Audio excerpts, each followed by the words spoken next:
Hello, welcome. This is Patrina Imani, and I am doing my seventh workshop for 2021. And this one is all on empaths.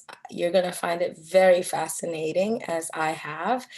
And especially if you're a social science guru or enthusiast, as I am, you're really going to enjoy this one. And so, I guess I should give a little history. In about November 2020, people were talking about during the pandemic, what are some things that we could do, to keep everybody occupied. And I thought, hey, who's not interested in social sciences?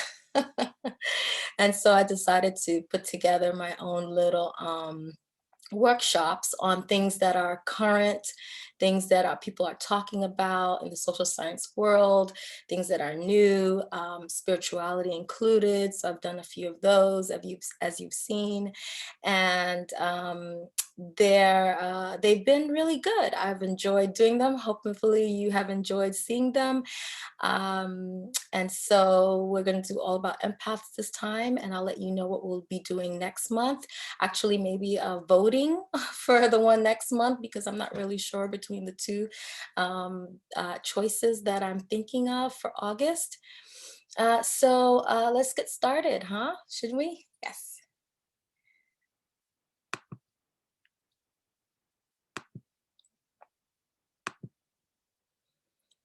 Okay, all about empaths. All right, so I just wanted to say I'm using a new program, Prezi, for some presentations. A coworker showed me that she's been using it, so I'm like, oh, let me try it. So I haven't gotten the hang of it yet. I'm a newbie at it, so please forgive me if I make any mistakes. You can see all of my bookmarks, and so I'll figure it out eventually, right? So this one is all about empaths again, and my name is Patrina Mani. I'm a licensed professional counselor, and I'm a PhD candidate. I'm studying advanced human behavior. So I'll be doing my dissertation hopefully very soon. I wanted to just start with saying that I use three books that I'll be reviewing and talking about, and I took notes on about empaths, different parts of empaths, and at the end, I'll just I like to get personal at the end, so I'll probably talk a little bit more about that and some insights that I've had about it. So let's begin.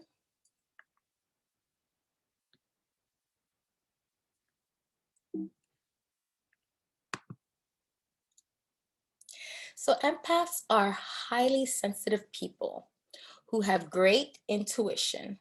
Sometimes they have mystical abilities such as precognitive dreams, visions, telepathy, and mediumship.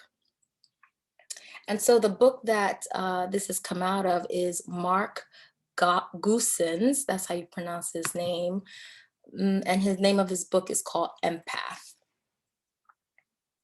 So I just want to give you a little bit about definition. So he gives in his book, if you want to investigate it more, his book is, I think, one of the top leading books on empaths from the ones that I've read. And I mean, I've read a few, but these were the top three that I wanted to highlight. And for him, he says, they live life through emotions, tuning into the emotions around them. They feel the energy in the air. They get that gut feeling that leads them through life. They're happy to listen. Stereotypically, they are givers, caring, kind, but very sensitive. And that is what makes an empath. They're very sensitive.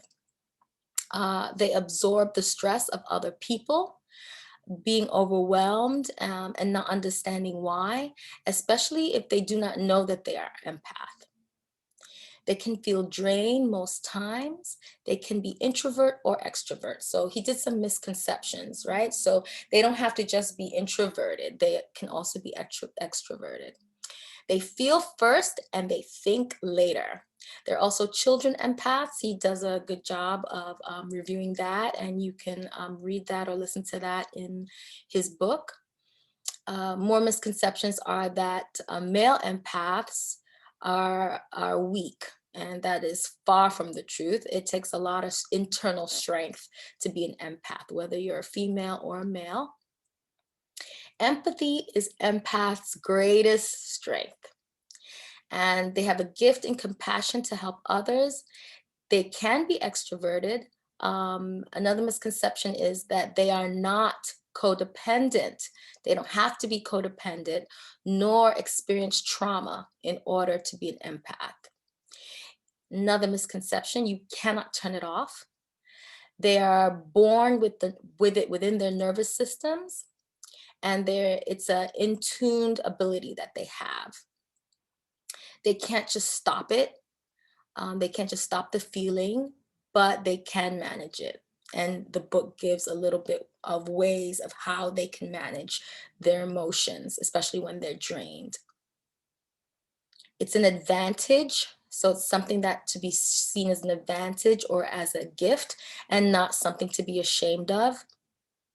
It's pro-social in communicating with others on an empathetic level.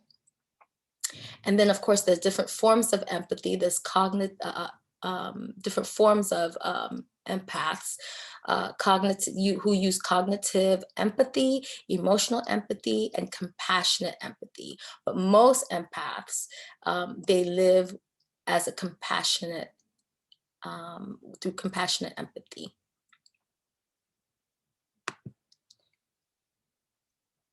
All right, so these are oh, and he also says that empaths make up about 3% of the population, and that they're highly sensitive. And there's also highly sensitive people as well. And you can be a highly sensitive person and not be an empath. But empaths are highly sensitive people, and they make up 3% of the population. Highly sensitive people make up about 10 to 15% of the population. So there are 6 kinds of empaths, and I used 3 different books. The first one, as we said, was by Mark Goossens. His book is called Empath. And then there's another one, which is called Empaths and Psychic Abilities. And we'll have a reading from that one. And the authors are Mindfulness Lodge, Sri Chakra Bharti, and May Rowland. And the third book is by Judith Orloff, and she's an MD. And the name of her book is The Empath Survival Guide. So these are the 6 different types of empaths. So the first one is physical empaths. And I'm reading my notes on that. So physical empaths, they're about the 5 senses. They can feel what other people feel. They can even feel their sickness and other people's pain. They take on the feelings and symptoms of people who are ill. They're emotional empaths, and they're very intuitive. They have a really good judgment of things, and they have sharp accuracy on what they sense, and they're very sentient. Reflecting emotions around them, they reflect the emotions around them.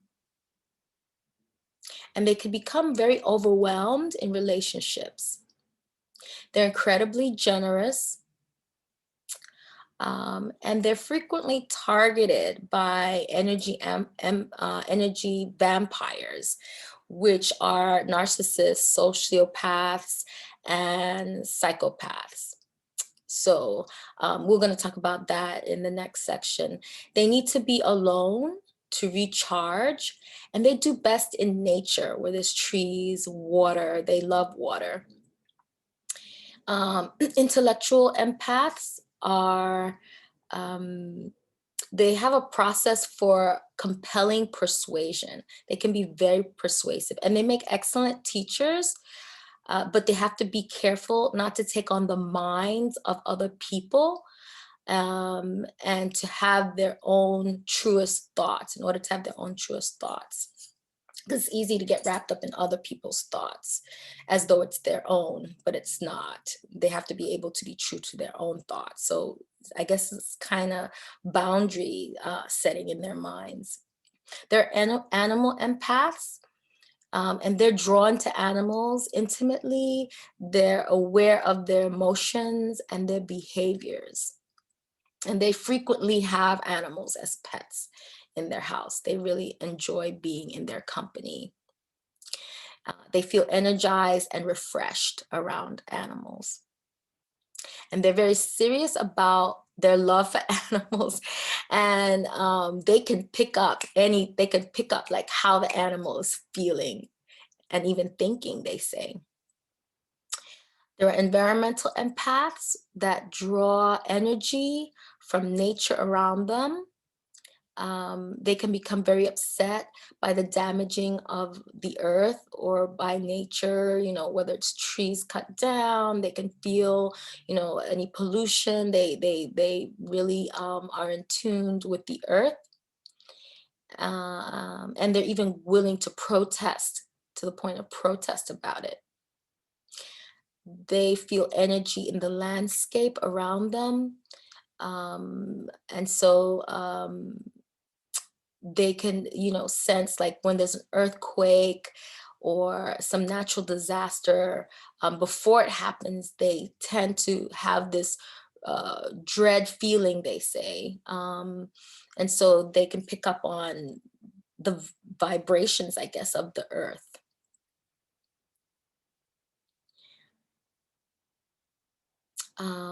They understand plants and they understand plants' needs to flourish. Then there's the place um, the place empath, and they feel emotional energy that was left behind in a room from the person who was there before or people who were there before. They can enter a neighborhood and have a solid read on what's happening, even within a building or a specific area. And sometimes they're quick to leave that area if the energy is negative. They can make first impressions of any room, home, building, just by sensing the energy in the air.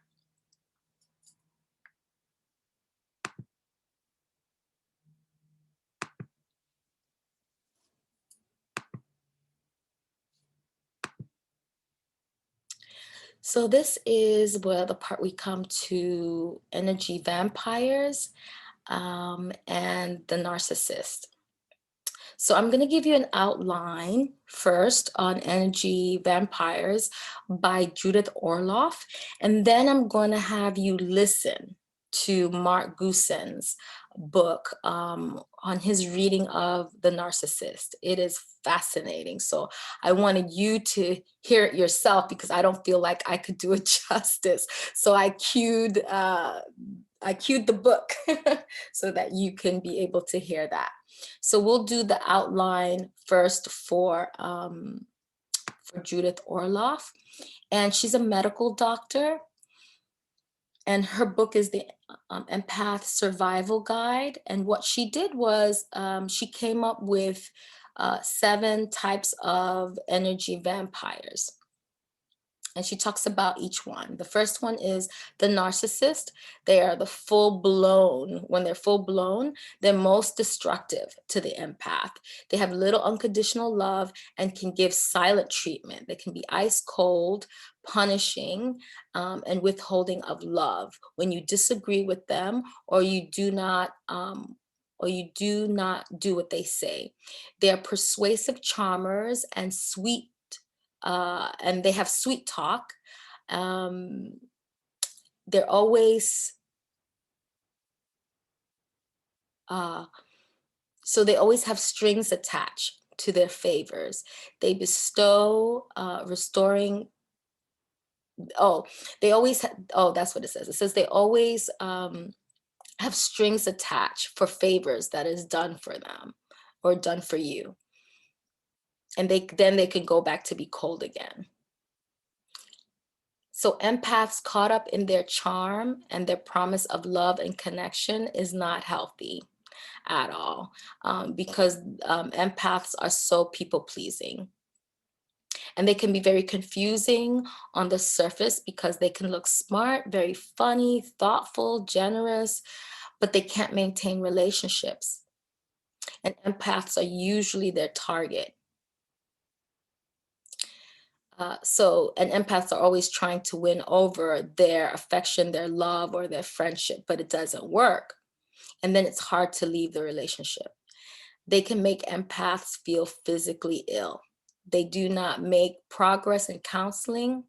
That's narcissists. They do not make progress in counseling and often use gaslighting to distort others' perceptions of reality, setting up or rewriting the past, questioning the person's sanity. They can even deny an event or situation even took place. So they recommend to protect yourself by lowering your expectations, uh, and because they won't respect your sensitivity. Don't be manipulated by them, or stroke their ego.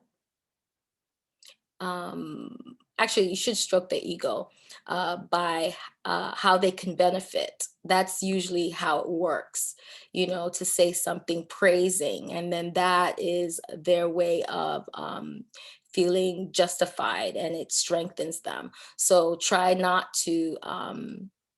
So it's saying try not to be manipulated by them. So then she has rageaholics. This is another energy vampire. They're accusing, attacking, they're controlling, yelling is a big thing. Let's see, this traumatizes the empath by putting them down. They anger dump. They leave you.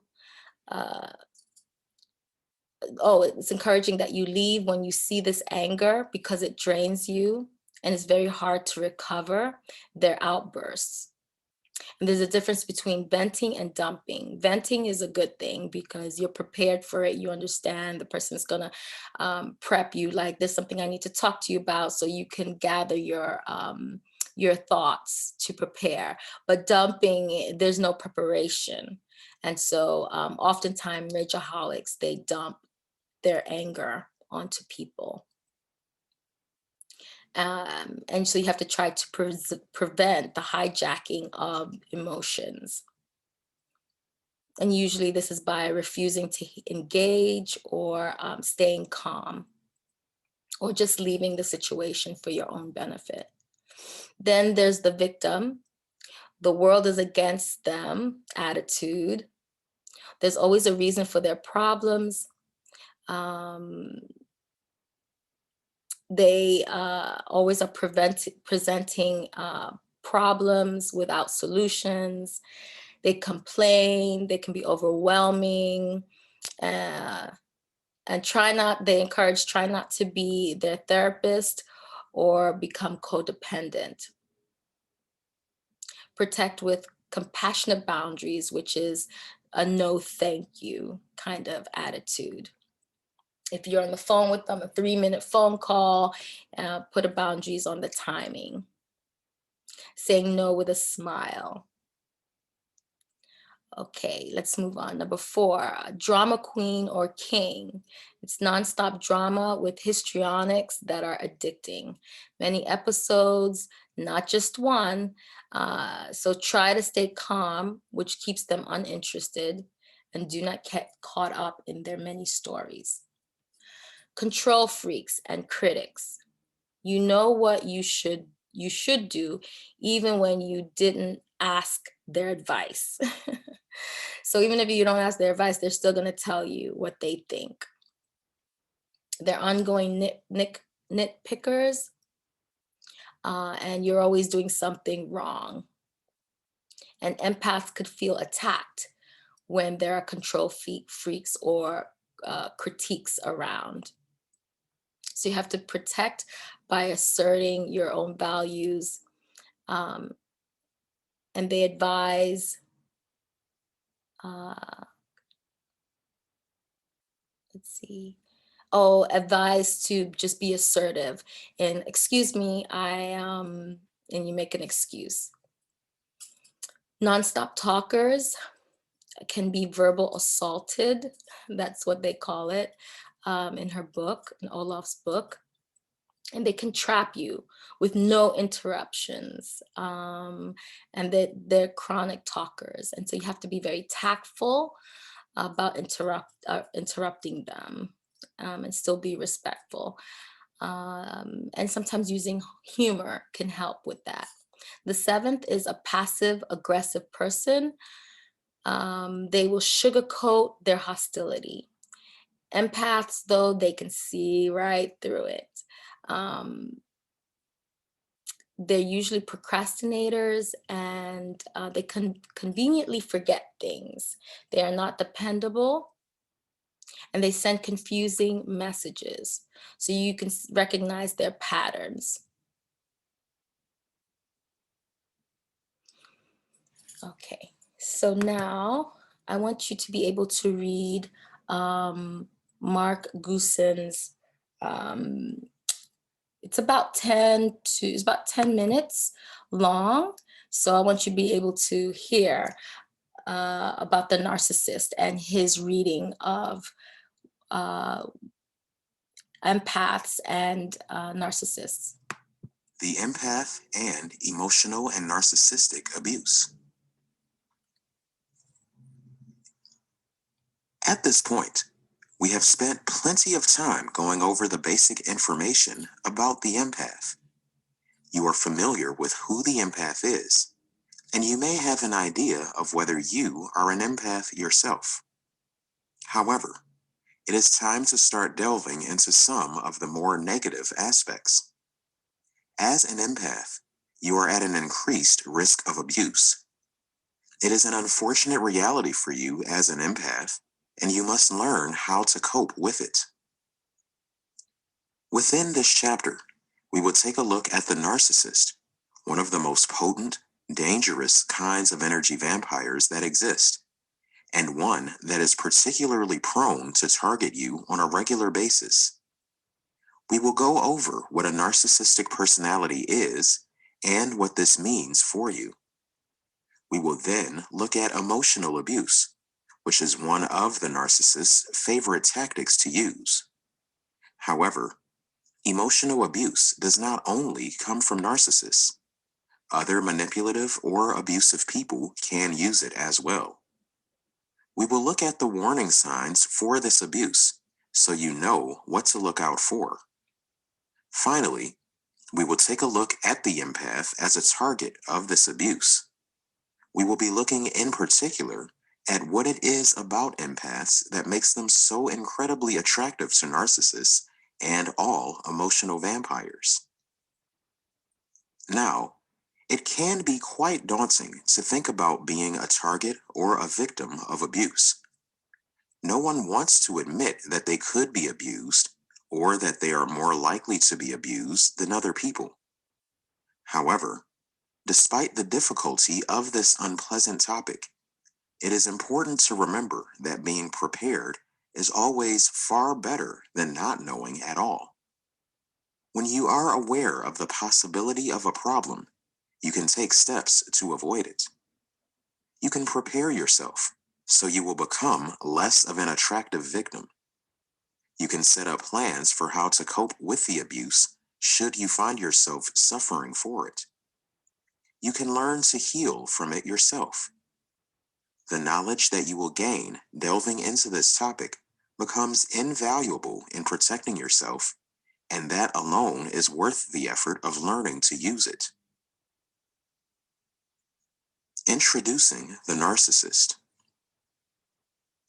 To begin, let's take a look at who the narcissist is. You can, to an extent, think of the narcissist as the antithesis of the empath. While the empath is caring and empathetic, the narcissist lacks empathy and is selfish. This is, of course, a gross simplification of the concept, but it works as a great foundation to better understand the monster in sheep's clothing that the narcissist can be. Narcissistic personality disorder. What is it? Narcissists are people who have narcissistic personality disorder. This personality disorder impacts their ability to empathize with others extremely. People suffering from NPD find that they do not relate to other people easily. This also usually presents with a desire to be showered with attention or admiration, as well as a hyperinflated ego. This combination can be incredibly dangerous for those around the narcissist. You end up with someone that believes wholeheartedly that he or she is likely to be deserving of anything desired due to believing that he or she is special. Of course, who better to help the narcissist with that need to feed his or her ego than an empath, who naturally wants to give other people what they want or need? The narcissist will intentionally seek out people that he or she sees as being more vulnerable to exploitation or emotional manipulation, and unfortunately, the empath fits the bill. Once that target is discovered, the narcissist goes into action, working to take over the empath, to take control, and ensure a constant supply of what is commonly known as narcissistic supply. The narcissist and his supply. The narcissist seeks out a constant stream of narcissistic supply. This is effectively anything that will feed his ego. The narcissist, despite that assertion that he is better than everyone else, actually has a very fragile ego. It requires frequent, if not constant, reinforcement from other people, and this comes from being lavished with adoration.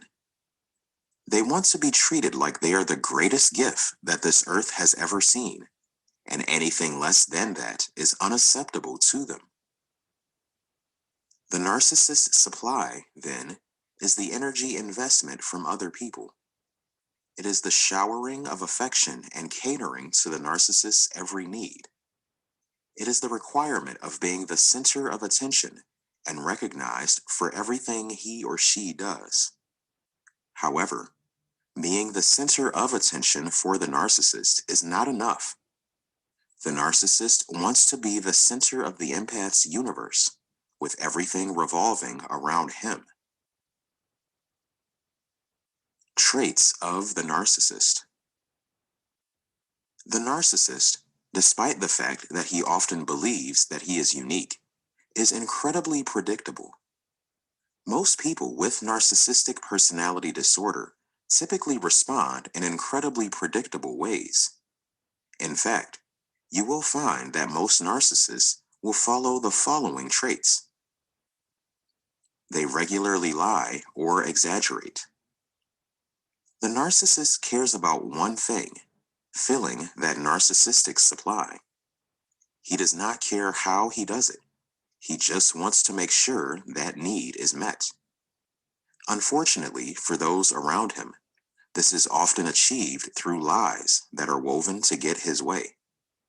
He wants to draw you in at first. After all, if you had known that he was abusive right off the bat, you never would have allowed the relationship, no matter if it is romantic or platonic, to continue. The lies allow the narcissist to keep it hidden longer. They will never admit fault. Narcissists have a perfectionism problem. They assume that they are never at fault. In fact, they will regularly assert that they are always right. They will deny everything to prove their point, no matter what it takes to do so. In fact, one of the ways that they do exactly this is through weaving webs of lies, denying the past, and changing the narrative on what has happened. By doing so, using this skill known as gaslighting, they are able to convince unsuspecting empaths or other victims that they are actually right. They respond to criticism with aggression. Because their entire foundation is based upon a tower of lies that has been carefully constructed to protect the narcissist's fragile ego, they usually will make it a point to defend that tower as viciously as they can. The potential threat to that tower and the carefully constructed stories that have been put together is met with a fight or flight response. In particular, with narcissists, you are likely to see tantrums and verbal abuse if you challenge or criticize them. This is the fight response. When shifting to flight, they usually use methods such as the silent treatment, avoiding, or sulking in an attempt to gain control. Keep in mind that the narcissist is going to treat manipulation as a game in which there is a clear winner or loser, and the narcissist wants to be the winner at all costs. They are rarely who you think at first. Narcissists are usually able to get as far as they do with other people due to the fact that they are experts at creating new personas to protect them. They create an image of who they think their victims want to see, and they do their best to stick to exactly that. In doing so, they can usually ensure that they are at the very least able to win a spot in the hearts of their victim. The mask can fall when the relationship is established, but until then, they are likely to pretend to be someone that they are not if they think that it will get them what they want. Rules and boundaries are optional. The narcissists do not care about rules. In fact, rules and boundaries serve as challenges. Narcissists are notorious boundary trespassers. They will intentionally push just because they can, and they want to see how far they can get before someone else corrects them. They want to play a game to see how much they can do without being called out, especially if it serves them in some way. They are entitled. All of that presumed perfection and uniqueness leads to the narcissist feeling like they can get what they want just because they want it. They assume that they are deserving thanks to that perfection and uniqueness, and therefore, they presume that everyone else will see this as well. They will simply take what they want and do whatever it takes to get it. They coerce others. Because of that tendency of entitlement, the narcissist regularly will coerce people into obedience if necessary. You will see this often, especially in relationships with the narcissist. The coercion brings with it a better chance at actually getting what the narcissist wants. All he has to do is make sure that he scares or forces the other person into submission. They manipulate regularly. The narcissist, as the perfect person that he thinks he is someone that naturally believes that he should be in control of everyone around him. He is entitled enough to attempt to enforce it as well, usually through manipulation. This manipulation is typically quite abusive and exploitative. Introducing emotional abuse. Emotional abuse is something that no one should ever have to deal with. It leaves you feeling hurt and vulnerable, like you are unlovable, unworthy, and unable to do anything. Okay, so he said it so much better, did he not? Than I could have ever. So let's move on.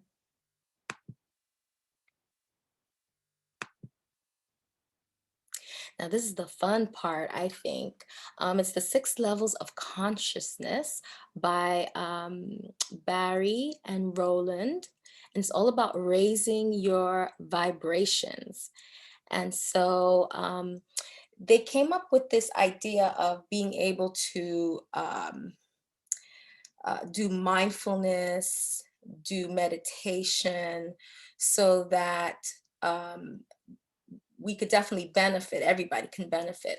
But because of the empath's ability to lose and be drained of their energy because they're always adopting other people's energy or taking on other people's energies, they get really tired easy. So to be refreshed and rejuvenated, um, mindfulness, meditation, these are some um, tools that they can use, and one of them is, in doing so, is raising your vibrations, your conscious awareness.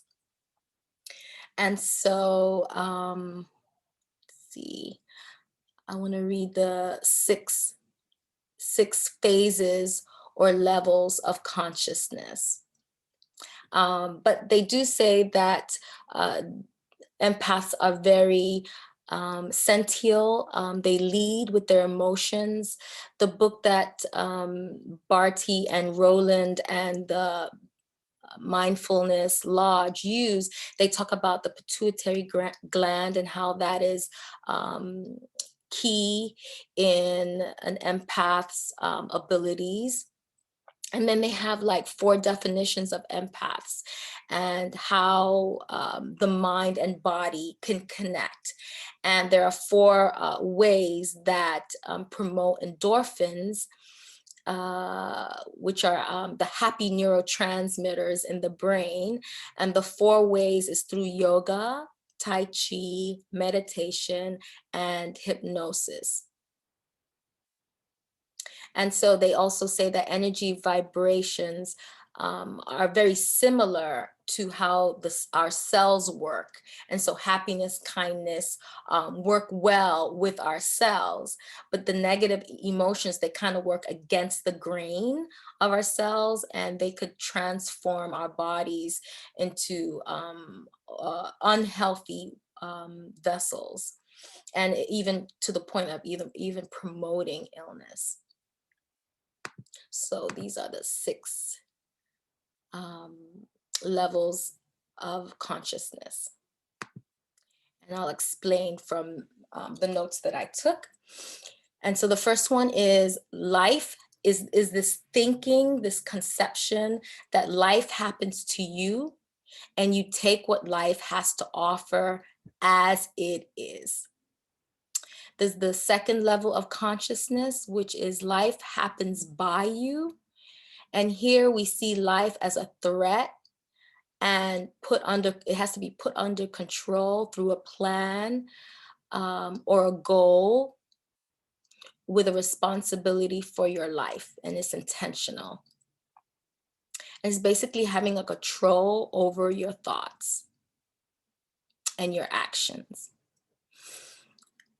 The third level of consciousness is that life happens in you. It's this realization that being in control does not work, but being open to life, and not 1 and 2, not the first 2, but being open to life is what it's about. Thinking and experiencing thoughts through your life. We don't see things as they are, but as we are. You realize your suffering comes from inside of you and the story behind the day. And this is basically making kind of a U-turn in our thinking from numbers 1 and 2. It's a healing from within you, knowing the source or the universe, as they call it, or God. It's coming from there, and it's activating a higher consciousness. The 4th phase or level of consciousness is that life happens for you. You take pieces of you to be a whole. You relax, you take note of the unfolding of your true self. It is a highly intelligent unfolding that keeps you unhooked from the world. You have to mold life and show up for life as it is, not resisting pain, but welcoming life and its painfulness and its painful experiences and not resisting. It's bringing attention to the pain and to your life. It's free flowing energy that you're untapping, unraveling a blockage of energy, and you're promoting openness. The fifth level is life happens through you, speaking to you at all moments. You understand that life is speaking to you at all moments. It's giving it the light of compassion, attention, and evolving to life, allowing life to move through you. Life is trustable and knows what it's doing. It's a sense of discovery that you're open to life, even in deep challenges, with attention to let go and let your vibration flow or your energy to move through you, bringing joy and alignment. Creativity becomes clear to you, blessing yourself and others. There's a gratitude and appreciation and gladness for everything that you see in life. And you see your life that's dependent on your creativity within the universe, the source, God, and difficult part of your journey. You are fully there for all aspects, showing up for the adventure. You find your way by being connected to where you are in life. The sixth and final phase, a level of consciousness and vibration, is that life is you. You see life. You see life as your other half, mirroring life with zero fear or doubt. You're more in sync with life than you are not a part of life, but you are life, life in itself. And as Eckhart Tolle has said, you are not in the universe, but you are the universe. You are not a person, but focal point of the universe, which is becoming conscious of itself. And what a miracle that is. So she explains that 1 and 2 is a phase of storytelling, and it is fixed. It's a fixed idea or thinking. Um, it's a veil of the living spirit of life. But 3 and 4 levels or phases are about curious minds for what is happening instead of resisting. It's the storyteller in you. It separates you from life and experiencing and unhooking from your spells. She calls it spells. And life knows what it is doing. And it is you.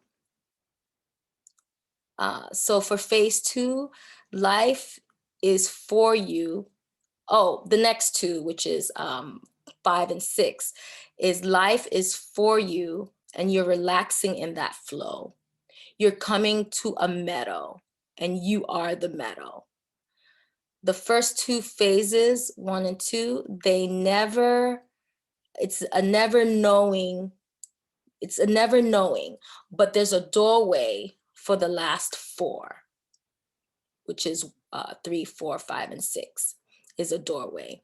Life is waking you up into the last 4 for you and all people becoming a healing presence in the world. Activate phases as we are evolving to embrace them all. Deeper sense of granting life. Spells, as she calls it, conditioned you from childhood. And it's not about getting rid of a phase or making one better than the other. As you evolve, you can embrace all. You will recognize and embrace them. as you activate less in trying to change things, but more instead in difficulty, you have a deeper sense of granting life permission to be and to be put into these situations for core spells in existence, and in watching these spells as being conditioned when you were young. Let's see. There's not a need to wallow in these conditioned situations when you are young, but like butterflies that are trapped in you, it's inclining to rising to a surface to be seen, and a bursting of energy that's letting go. You're not afraid of purification process, but welcoming a longing to be fully awake to life stronger than life that is stronger than your fears. It's a pausing, it's a breathing, it's a welcoming, it's a melting away, and it's a softening. It's a healing presence, like a smile that heals you. And your upper consciousness, it's not vague in life's reality, but it's a coming alive. You trust life, you hold on at will. You touch difficulties with compassion, and negativity has no power over you. You're gaining peace and comfort and joy, and you're open to life's living meadow and being.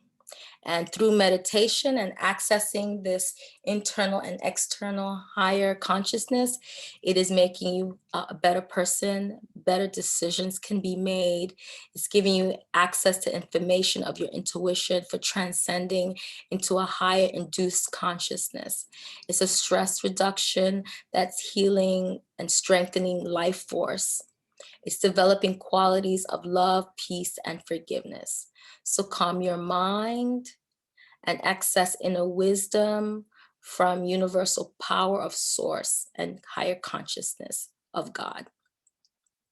So that was pretty, that's a pretty good description of all the different levels of consciousness that she has. So lastly, we come to, you cannot seek water from the one who drains your seas, and you cannot build a home from your worth inside another being. And here it was just giving a few things that you can do to be able to refresh yourself, to come back to yourself. Uh, you know, they're like different kinds of empaths as well that you have a few different kinds. They also mentioned having the dreamer. There's the dreamer. There's the healer. Some people are very healing. And so there's different kinds. You have to read the books because they're very, very interesting. So I want to close out with this saying because it was really good. It was from the doctor's book. And they also give some tests where you could do some questioning. There's some questions you can answer to see that you're an empath, which is very interesting.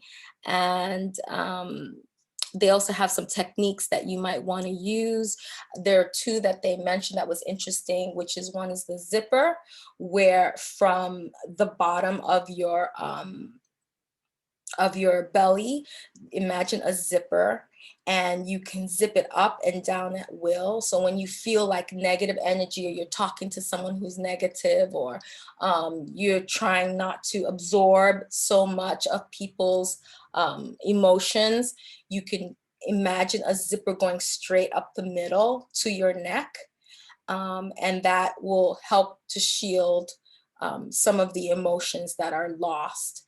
and zipping down for more openness. So it's this visualization. Another visualization is, which is a very good one. I mean, they have so many, which is out of the feet. You can imagine, like, from the top of your head, there's light coming in from the top of your head, and it's a flowing positive energy, and negative energy is coming out from the bottom of your feet.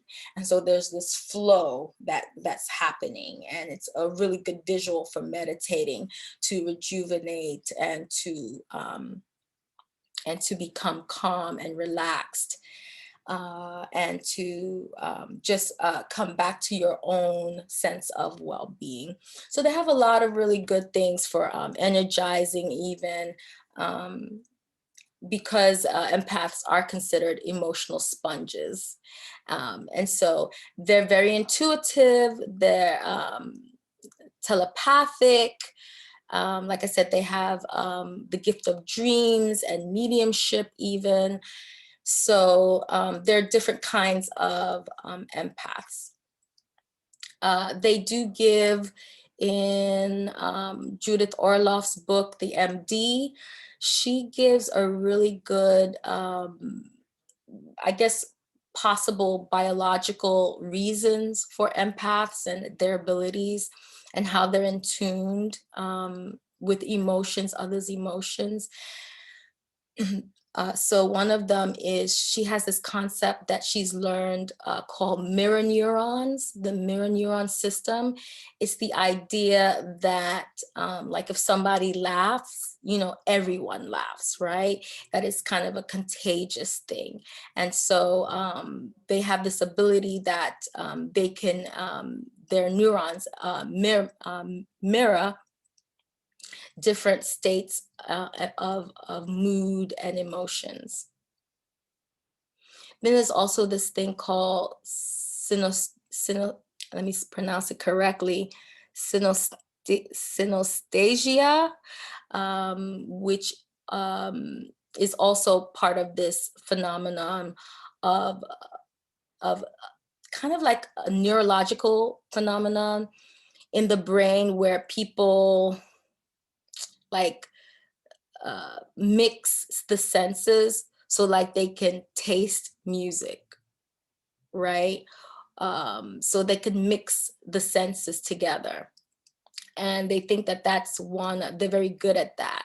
So they're thinking that's one of the benefits to empaths. And I think that's about it. There's so much more to cover, but you can definitely read one of the books, or three of the books, and there are others out there that you can read. I would stay away from the ones that talk about, just basically having a state of mind is really good, and being in tune with your emotions is really good, and your thoughts. But I would wary of some of these meditations that are on next level. For example, like uh, of the soul leaving and coming back. I wouldn't mess with that. So if you read on that, I do not recommend that. So I'm saying that now. But the ones for healthy mind and heart, I definitely encourage. So I learned a lot about being an empath. And I kind of knew I was an empath, but I wasn't really sure. But as I was reading these books, I realized, oh my goodness, it's confirmed I am an empath. And there are different levels, and you could take their simple test. And I'm not a full-blown empath, so they have kind of like mild, medium, very strong, full blown. So I'm very strong. I'm a very strong empath. And I kind of knew since I was young, you kind of know when you're young, they're usually, something that they said was, they can seem odd to others, or overly kind, that I guess like fake, or like overly kind. And I could be that way.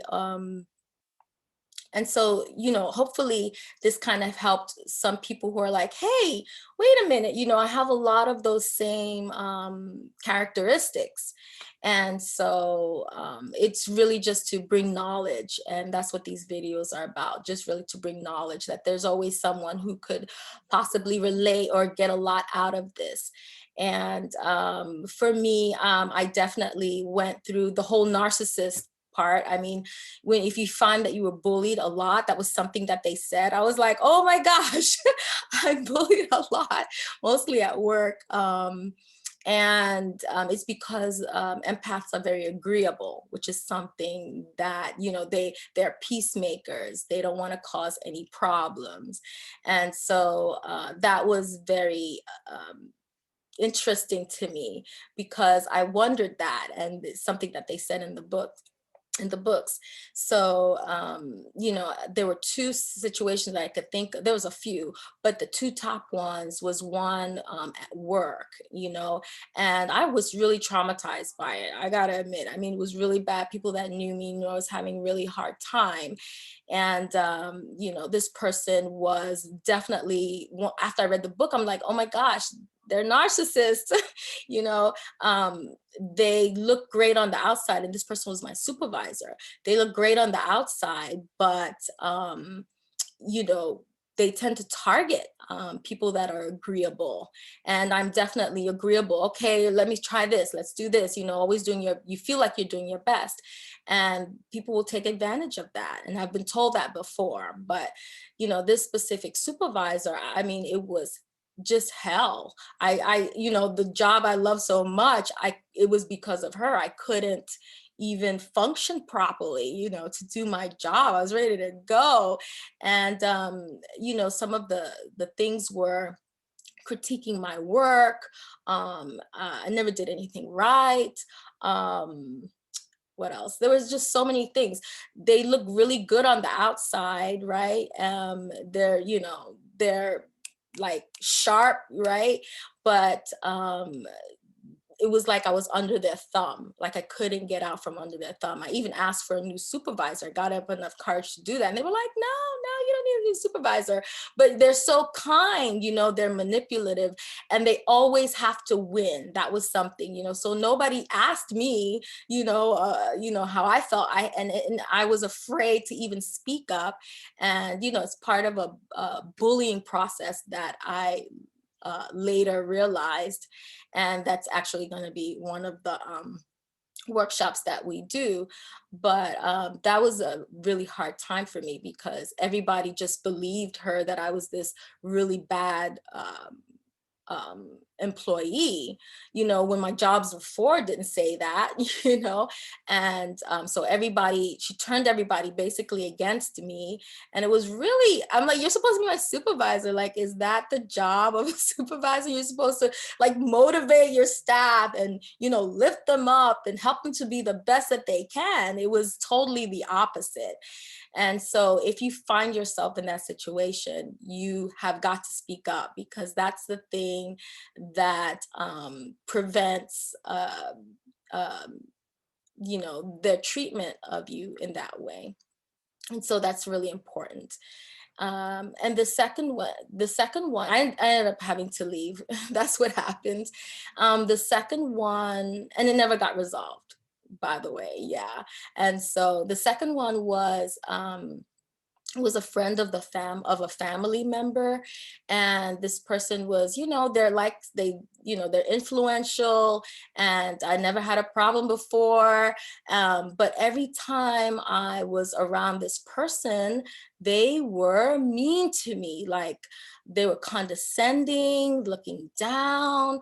They were like, ugh, they couldn't be bothered. They felt this. I mean, they even did that. Ugh, they're disgusted by me. And I was like, and every time I saw them, they were that way. But when other people were around, they were so nice. So nobody believed that was going on, to the point where, I felt blackmailed. Like, I couldn't say anything, because who's going to believe me? Nobody was going to believe me, because this person was just so influential. And I learned a lot about culture. Culture had a lot to do with it. Culture is not always the main reason, but it could really be a contributing factor. And so that was really hard. And I want to say it's not in my immediate family. Let me just say that.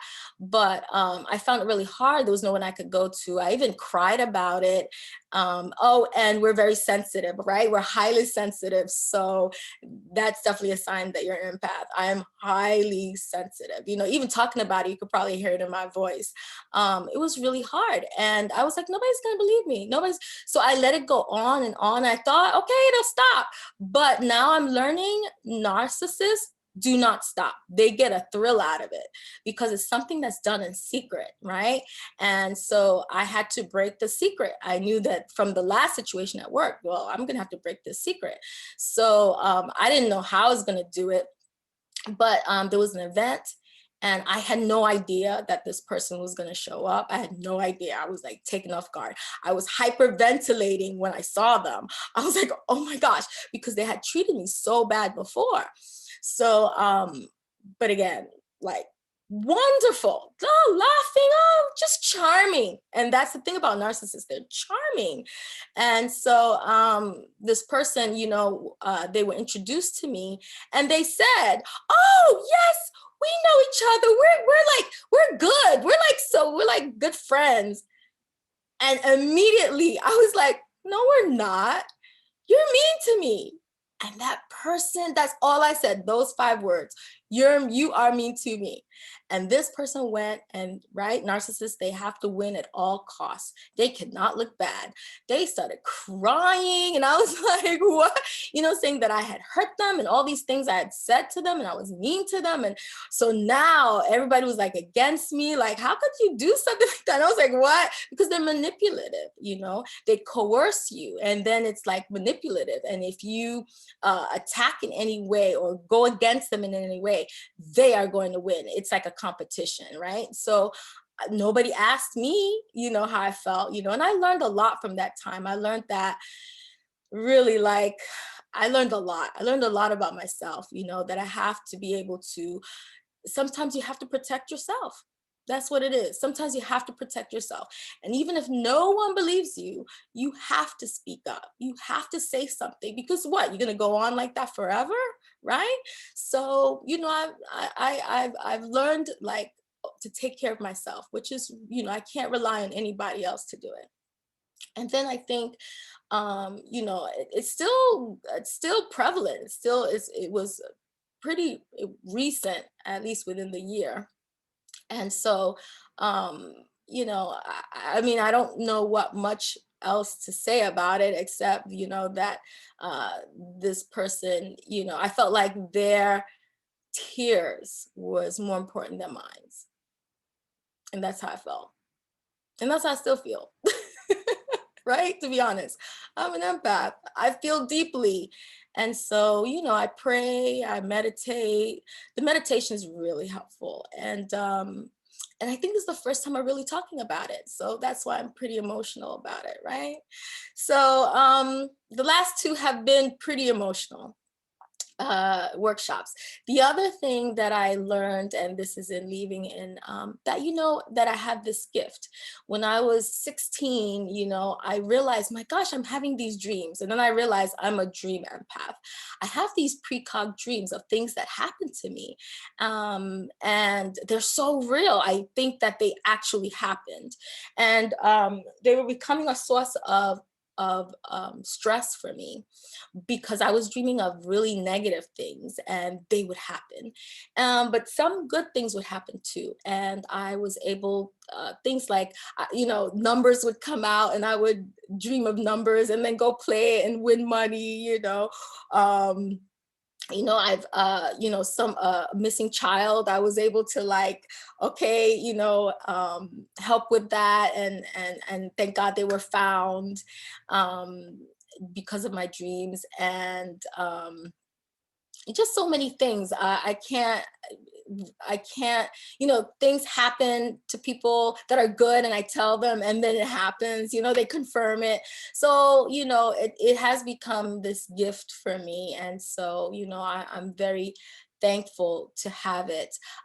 Recently, I've dreamt of numbers, like a telephone number. And I was like, God, am I supposed to call this person? What am I going to tell them? Yeah, I dreamt about your number. We're supposed to like connect and be friends. I don't know who it is, but I took a chance. I prayed, I called, and I told them, well, so what do you think? And they said, well, stranger things have happened. So we're like actually friends now, which is so ironic. And then there was, I actually dreamt of a person's name, like first name and last name. I'm like, who is this person? God, you just keep having these things come to me, you know? And then I wake up, I'm like, I write them all down so I don't forget.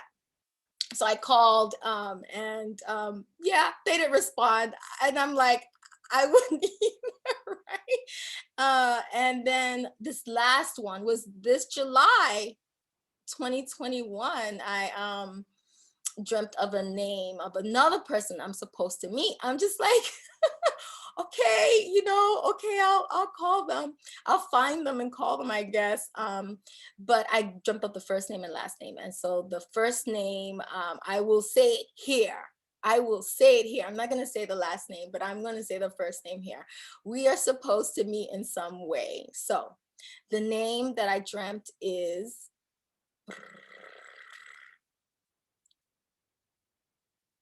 Jolene. So if you know what Jolene, God is like, you two need to talk. Right? So I'm not gonna say the last name. I'm gonna hold that. But if you know a Jolene out there, please. Hi. And the other night while doing the research for this, I have a friend of mine on Facebook. I have like 2 accounts on Facebook. They're the person, I had a dream of one of my Facebook friends. God told me they're an empath. So I like instant message them. I just want you to know God told me that you're an empath. So, and she was like, cool. So that's pretty much me on empaths, all about empaths. So I'm closing out. I'm going to take probably a vote, um, a post on a vote for the next workshop we can do in August. So I'm just trying to decide between what is more popular you want to hear about and, in social science, which is NDE, near-death experiences, or the 9 personality traits, according to the DSM. So 2 very interesting topics, and there are more, but I thought for those 2. All right. Well, again, it's so wonderful. I need to come up with one of those mantras, that other YouTube video hosts have. But I will just say goodbye for now. I will see you in August. And I guess I'll leave, be your own best friend. Yeah, be your own best friend. That's what I tell my clients. Be your own best friend. Whatever that means for you, that's what you do for yourself. All right. Have an awesome, awesome, awesome month. And I'll see you next month. Bye, everyone.